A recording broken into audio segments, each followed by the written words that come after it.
On dit souvent que l'un des buts de la spiritualité est la libération. Et une des manières de se libérer, c'est de créer du sens. J'en ai parlé récemment. Créer du sens, en fait, c'est se libérer de l'absurde. Et dit comme ça peut paraître un peu abstrait.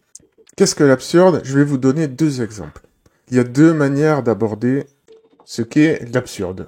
Premier exemple, tiré du roman 1984, si je me souviens bien, c'est de vous imposer quelque chose d'absurde, une idée absurde, comme 2 plus 2 égale 5.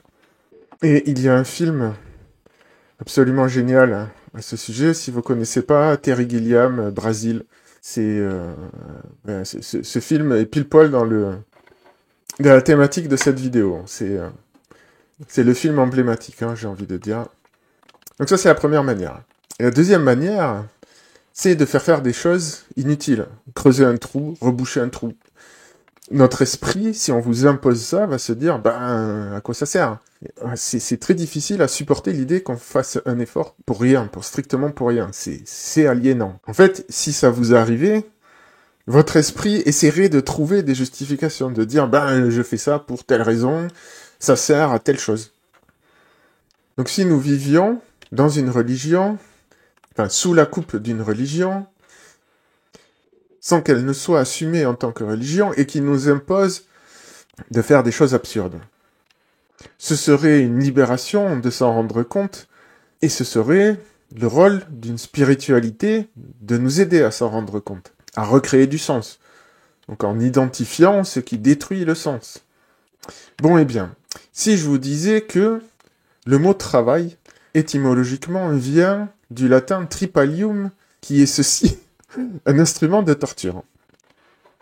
Et jusqu'à ce que je vois cette vidéo de la chaîne Pierre BZH, le travail est un dogme, pourquoi nous agissons? J'en étais à peu près là. Et je dois dire que j'ai trouvé sa vidéo absolument géniale. Je vous recommande fortement d'aller la voir. Il affirme donc que le travail est un dogme. Un dogme de quelle religion? Bon, il ne la nomme pas comme ça, il ne la nomme pas vraiment, si j'ai bonne mémoire, mais c'est ce que j'appelle la religion étatique, la religion de l'État. On croit en l'État. Et l'un de ces dogmes, c'est la valeur du travail.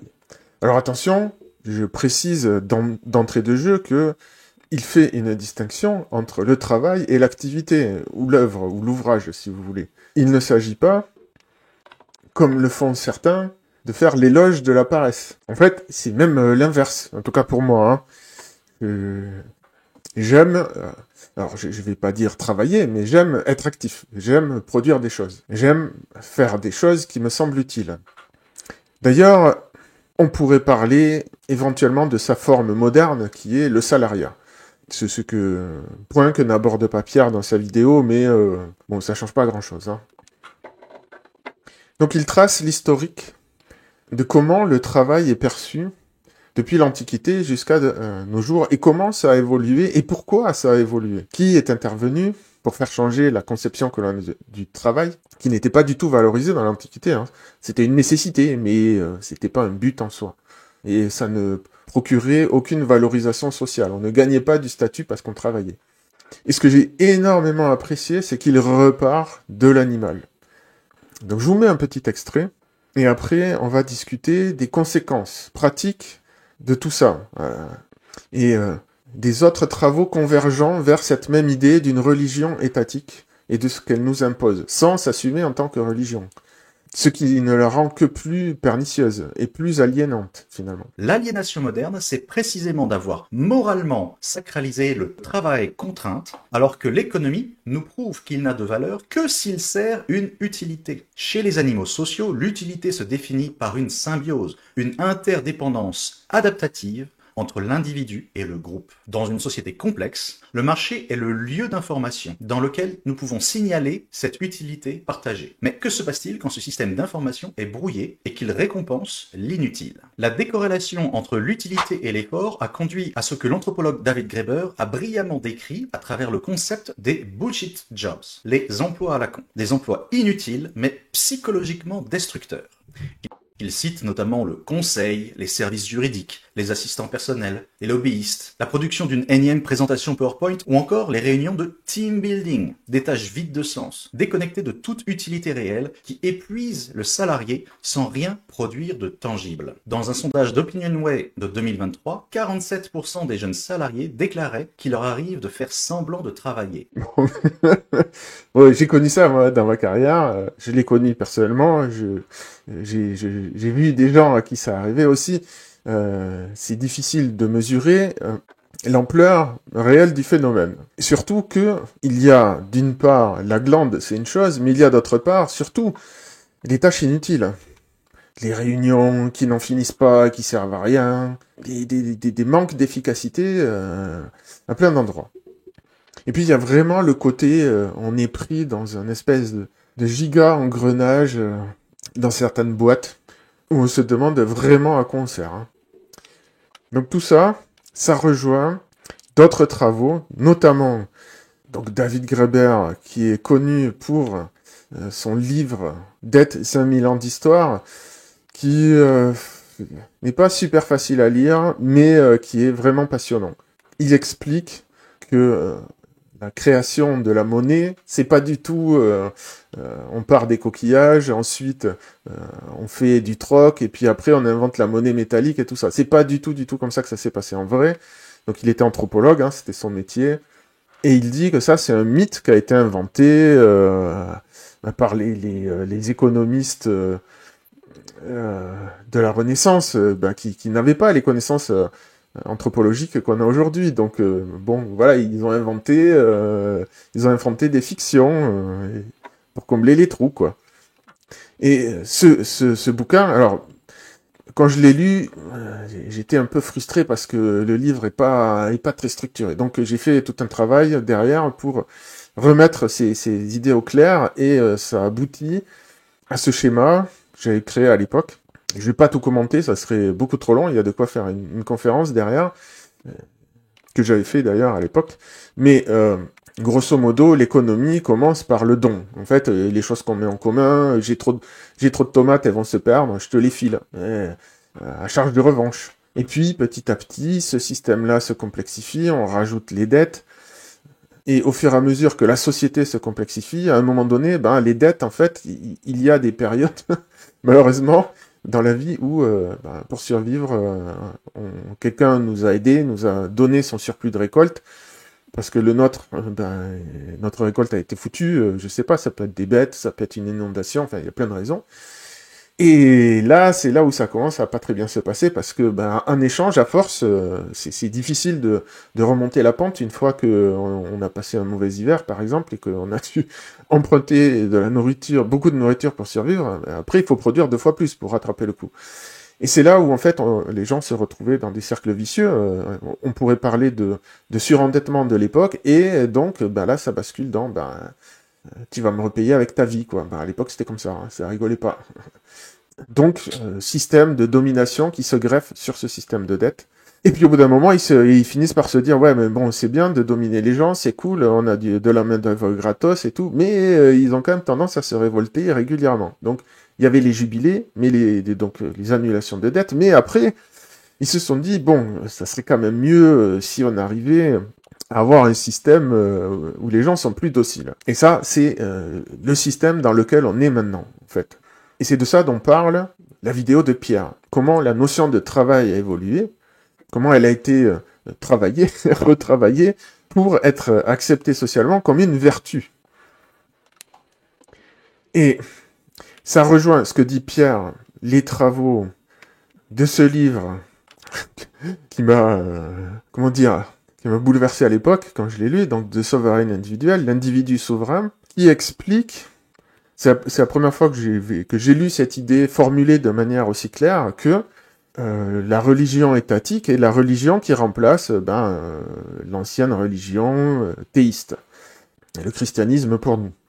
Et il explique que nous entrons dans une ère où il va être possible de s'émanciper concrètement de cette religion grâce... Alors le livre a été écrit, j'ai oublié la date, dans les années 2000, 2002, 2005, un truc comme ça.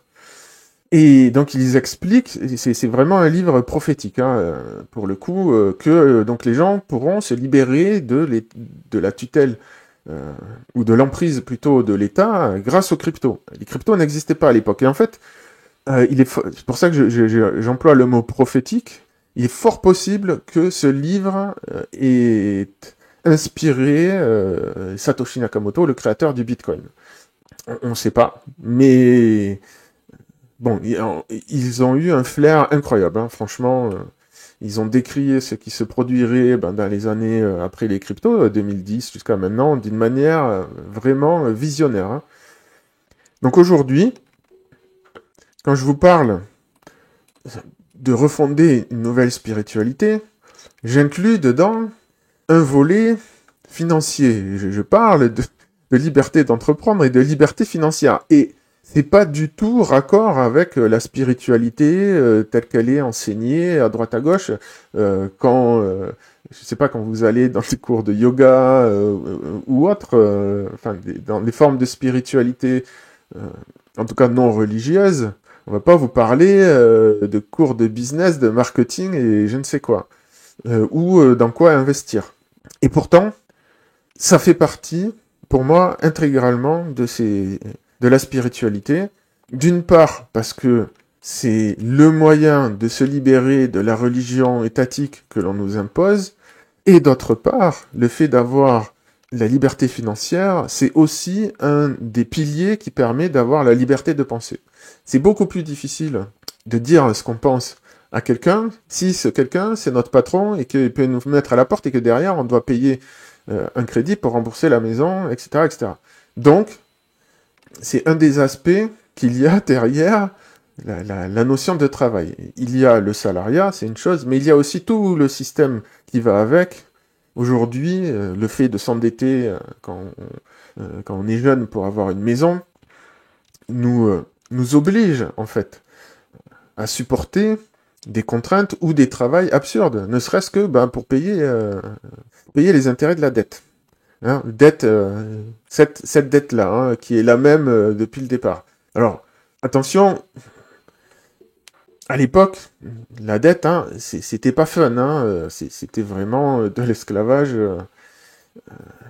Il y avait différentes situations. Il y avait la situation que je vous ai décrite tout à l'heure. Vous avez une mauvaise récolte. En fait, de toute manière, vous étiez mort. Vous passiez pas l'hiver. Donc, quelque part, la personne qui vous sauve, vous lui êtes redevable de votre vie. Vous lui devez votre vie.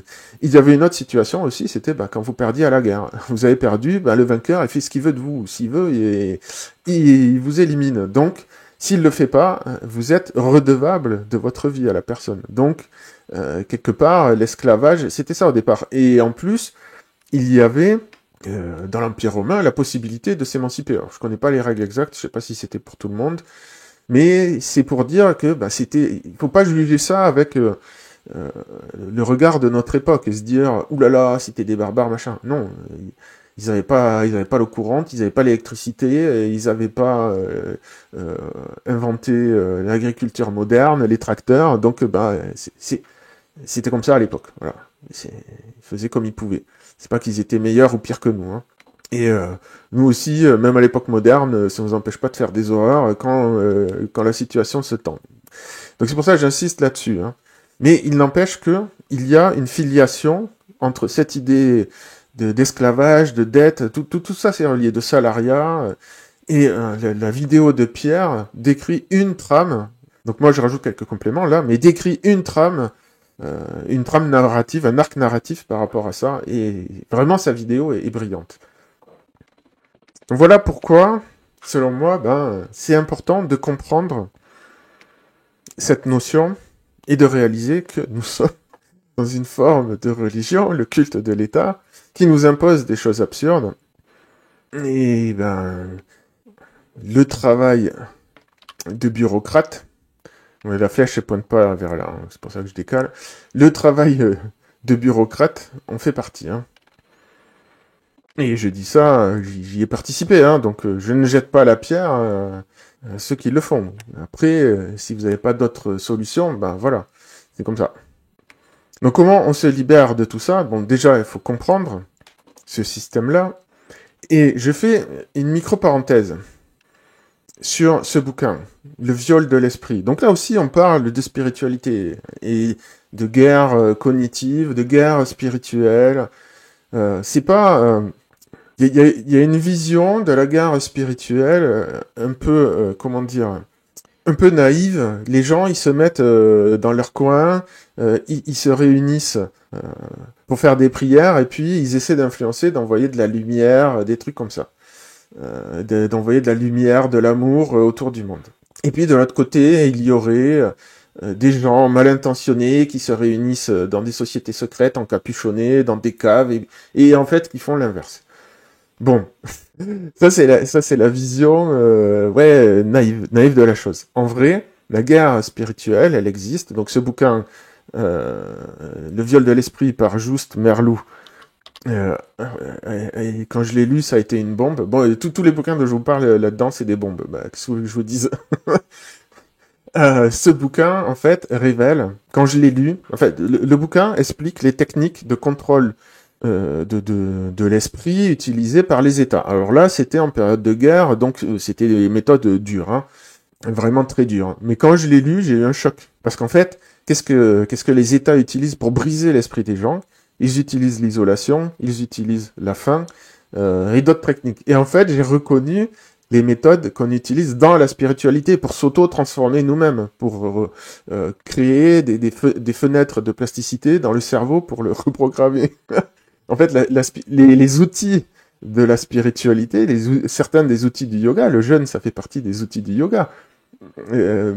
Répéter des mantras, tout ça, en fait, pour stopper le flux mental, ça fait partie des outils du yoga. Bon, il y a les mêmes utilisés par les États pour reprogrammer les gens. En fait, je me suis dit, bah oui, en fait, c'est logique. C'est logique. Ce sont des outils. Les outils peuvent être utilisés et de différentes manières, pour différentes intentions. Donc, aujourd'hui, on a le même système. Alors, je dis pas que d'abord, je dis pas que le viol de l'esprit est fait volontairement par les gens aujourd'hui, peut-être, j'en sais rien. Comme le dit Pierre, la stupidité suffit à expliquer beaucoup de choses, hein, ou la servilité. Les expériences sociales bien connues montrent que l'expérience de Stanford, l'expérience de H, bon, je vais pas rentrer dans les détails. Bref, je pense qu'on est dans une forme plus douce. En fait, une religion, comme je vous l'ai dit en introduction, qui ne s'assume pas. Et c'est pour ça qu'elle marche d'autant mieux, qu'elle n'est pas assumée en tant que religion. Donc maintenant, la question c'est comment on fait pour se libérer de tout ça. Alors, je vais pas rentrer dans tous les détails, sinon là je suis parti pour des heures, mais j'y reviendrai plus tard pour expliquer les principes dans une vidéo dédiée à la liberté financière, mais l'idée c'est ça. Donc il y a ce bouquin, pareil, une grosse bombe, hein, Père riche, Père pauvre, de Robert Kiyosaki, qui explique les bases de la liberté financière et comment devenir un investisseur. En fait, il explique qu'il y a un trajet vers la liberté financière. Le niveau 1, c'est employé, donc c'est salarié, c'est le niveau esclave, entre guillemets, moderne, hein, donc vous participez à la religion de l'État. Et puis après, il y a le niveau d'après indépendant, puis il y a le niveau d'après patron. Donc à chaque fois, on est un peu plus libre. Et puis le dernier niveau, où on est vraiment libre, où l'argent travaille pour nous, c'est investisseur. Investisseur, c'est pas du tout... faut se sortir l'idée de la tête que c'est des trucs de rentiers qui glandent rien, qui font qu'à toucher un revenu complètement passif. Là, c'est pas du tout ça le principe. Hein. Vraiment pas du tout. Mais l'idée, c'est que derrière, vous êtes libéré de la contrainte du travail. Ça ne veut pas dire que vous faites rien. Bien au contraire. Ça veut dire que vous faites ce que vous avez envie de faire et vous faites des choses qui ont du sens. En fait, l'idée de la liberté financière, c'est pas pour les gens qui veulent toucher un revenu universel de base à vie et passer leur temps à jouer à la console et à regarder du Netflix. Hein. C'est pas du tout ça l'idée. Hein. Ça, c'est encore pire. Hein. Ça sera la prison spirituelle ultime si jamais ça arrive. Et ça peut servir à des gens comme tremplin pour se libérer après. Je ne dis pas que c'est une prison dont on ne peut pas s'échapper. Mais ça pourrait, pour beaucoup, être une prison. S'ils se laissent aller là-dedans. Et, et la notion que introduit Robert Kiyosaki. Donc, en fait, son point de départ, c'est un peu le même hein, que tout ce que je viens de vous dire. Donc, il parle de la rat race, la course des rats, en fait, où on nous fait courir pour rien, pour gagner un salaire. Et c'est exactement ça. C'est l'idée des bullshit jobs, des jobs à la con. Et c'est cette idée que le travail est conçu, et vous allez comprendre pourquoi dans la vidéo de Pierre, comme un instrument de torture de l'esprit, qui détruit le sens. Ce que je vous expliquais au départ. On vous fait faire des choses absurdes, et on pourrait se dire, bon, c'est un accident de parcours. Non, en fait, c'est érigé en tant que système, parce que derrière, il y a ce dogme du travail, qui a été construit vraiment au cours du temps, précisément comme un outil de souffrance. Et ça peut sembler incroyable comme thèse, mais voilà. Quand vous écouterez la vidéo, vous comprendrez.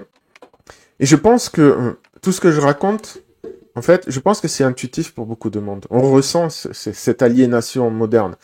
La crise de sens, pour moi, elle vient en partie de là. Du fait qu'on poursuit des tâches, on sait plus à quoi servent. Et le fait est qu'il y a au moins une partie qui ne sert vraiment à rien, dont on pourrait se passer allègrement. Voilà, tout ça, je le développerai petit à petit sur la chaîne.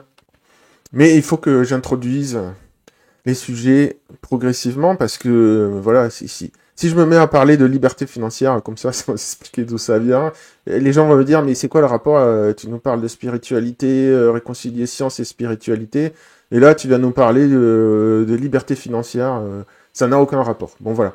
Donc maintenant, vous connaissez un peu comment, justement, je fais un rapport entre les deux, et pour moi, tout ça, c'est indissociable.